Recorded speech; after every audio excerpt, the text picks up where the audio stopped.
Happy spoopy season, everyone! We've got some admittedly not very fast, but very fun looks ahead, so grab your polish, grab your colored pencils, and let's get started.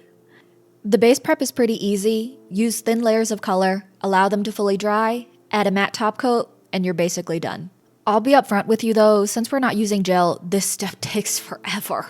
I had time to get lunch before I was able to draw on this. To check if it's ready, use your finger or a pencil and some light to moderate pressure to see if you can make a dent in the polish. If there's a dent, the pencil's gonna lift up the polish. No dent? Baby, we're in business. When the base is finally ready, we can start with sketching out the hands. I'm just using a regular pencil and simplifying hands to just 4 lines going up and down, and then 1 line going diagonally to the left or to the right, and then a little circle to connect it all together.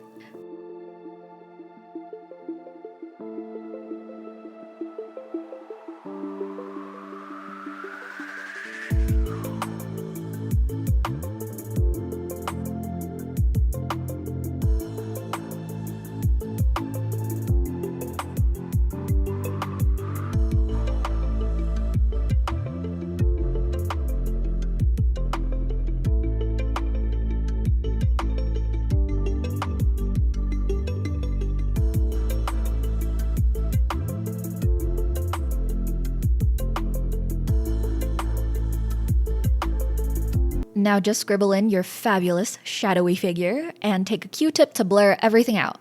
Just don't rub it too hard, but if you do make an error like I did with this little line here, you can take the side of your finger and gently rub out the offending area.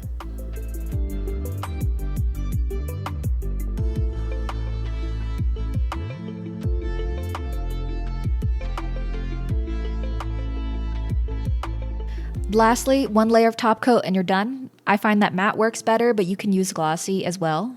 Just make sure you get a nice little bead on the brush and then gently pull it across the nail. Don't drag it too much, you don't want to disturb the pigment underneath.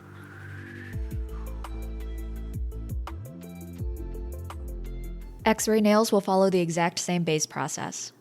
If you don't have a really dark blue, black also works great. For the design, I pulled out some real X-rays and based my sketches off of that. I hope showing them isn't like a HIPAA violation. I don't think it is. But you can never be too careful.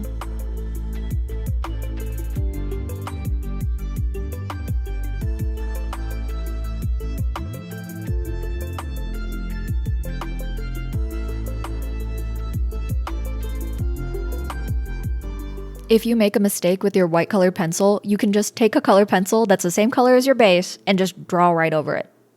When you're satisfied with your drawing, you can just top coat it here, but if you want to add more of a ghostly hue, and you happen to have a glassy blue jelly polish, you can add that before top coat.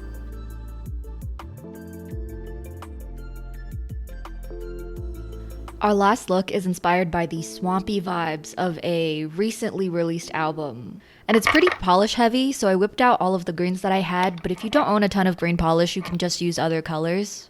Nature is a spectrum. Who cares if your trees are teal or orange? Once you've gathered all of your colors, wipe off most of the paint off the brush and then stipple it onto your nail to create the illusion of foliage. Go from your darkest color to your lightest color.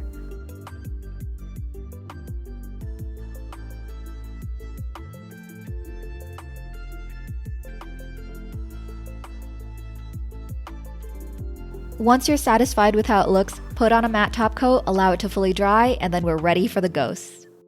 When you're drawing your ghost, if you want them to pop out just a little bit more, take an opaque white polish and a dotting tool or a little brush and highlight the tiny eyes.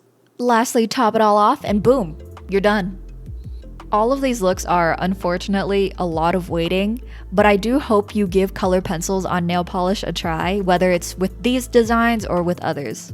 If you enjoyed this, let me know. Save it for next Halloween. Thank you for watching. Goodbye!